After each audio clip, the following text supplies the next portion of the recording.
At 6:52, it's time now for our Friday morning sprint here on Good Morning Northwest. We'll check in with our chief meteorologist, Kristen Walls, in just a minute. But first, here's a look at today's top stories. Kennewick police arrested two warrant suspects at an apartment early this morning. Both suspects, 18-year-old Evangelina Charvain and 27-year-old Artisma Sanchez, were wanted for several warrants and were believed to be hiding in an apartment on the 1200 block of West 10th Avenue. Law enforcement contained the apartment, and Officer Corey McGee tells us the suspects eventually complied. There were no injuries. The Hanford worker who died on the job earlier this week has been identified. The Benton County coroner identifying the worker as 49-year-old Teresa Weathers. A coworker found Weathers unresponsive on the ground at the plutonium finishing plant. CPR was attempted but was unsuccessful, and Weathers was pronounced dead. There were no signs of foul play, and an autopsy is scheduled for today. A 28-year-old Yakima man pleaded guilty to 3 child porn charges in court. Police found over 40 photos of young girls as young as 8 years old engaged in sexual acts on Michael Thornock's phone. He faces up to 5 years in prison and is required to register as a sex offender. His sentencing will be on November 20th. An update now to the shop fire in Hermiston yesterday. An elderly woman has been displaced after losing her home. The fire started around 9 p.m. in a detached garage off of Townsend Road in Hermiston. The blaze spread to the mobile home next to it, completely destroying the garage, house, and a car. The woman was able to escape the house and was treated on scene for smoke inhalation. There were no other injuries, and the cause is still under investigation.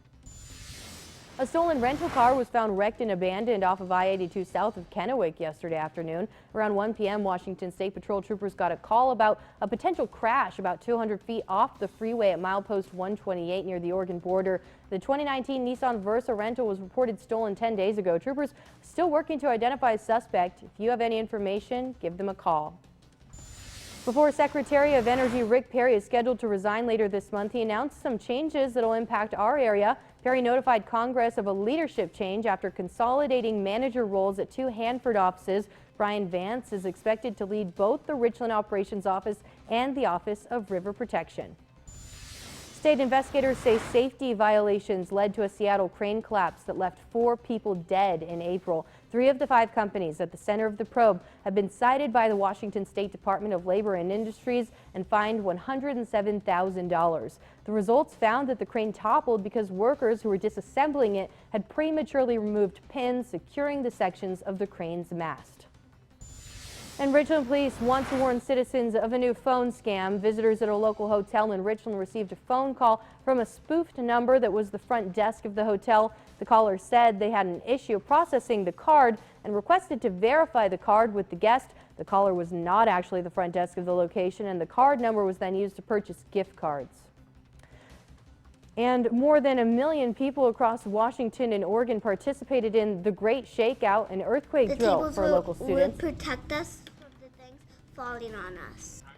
Canyonville Elementary School, along with other districts, did the drill at 10:17. Teachers taught the students to drop, cover, and hold on. And a Washington firefighter killed in the line of duty is being honored. Okanogan firefighter Christian Johnson's initials have been put on a hill in Okanogan County. A memorial service is also to be held a week from today at the county fairgrounds, and the public is invited. Johnson died after receiving severe burns when fighting a September fire. And as we're giving you a live look outside, this is from the Legend Skycam Network, Richland's Columbia Point. Clear sky right now, so we're talking sunshine to return early this morning as you get ready to hit the road. But our winds, they'll continue to be an issue out there for today. A look at some of our wind speeds. Current sustained winds close to 20 miles per hour. Walla Walla into the Tri-Cities. Not too bad back around the Yakima area, but certainly these will be with us throughout the day today. Some of our wind gusts 20 to 30 miles per hour, and then by Saturday we could see those winds gusting up to about 40 miles per hour. So as you'll see, clear start around our area right now. So we're expecting again lots of sunshine, but more active weather expected to push in here.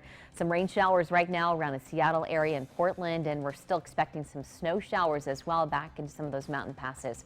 But here's Futurecast. As we take you throughout the day today, clouds will build in later on this afternoon, maybe a few rain showers here or there.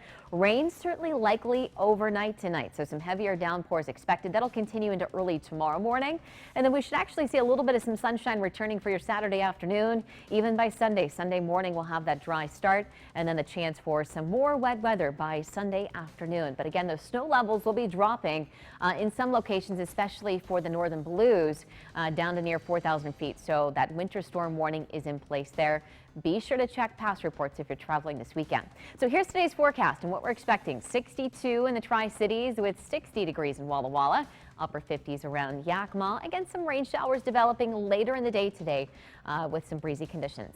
But here's your forecast. In the Tri-Cities, we'll have some sunshine returning here or there this weekend. I think the biggest thing to take away is that the winds will be sticking with us. Upper 50s on Sunday. By Monday and Tuesday, a few more rain showers, and then we're finally going to dry things out. Wednesday into Thursday, that sunshine returning, and then that 7-day forecast for Yakima. Just keep in mind the rain's going to be with you and those winds will be sticking around as well. That's right. Thank you so much, Kristen. Thank you so much for joining us. We hope you have a wonderful weekend.